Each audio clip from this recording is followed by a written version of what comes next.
Stakkars, dumme Sisyfos.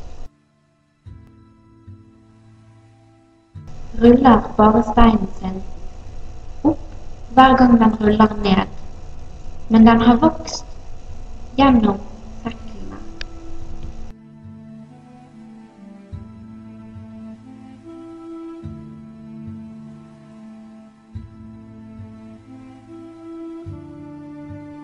Ruller bare steinen sin opp hver gang den ruller ned.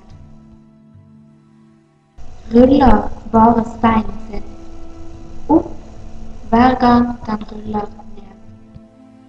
Bortenfor bakketoppene er stupet. Ved foten av stupet leker barn. Sisyfos vet det ikke. Vet bare steinen at han skyver snart helt oppe, og at en gang endelig kan han også få puste ut. Da har han oppfunnet spettet.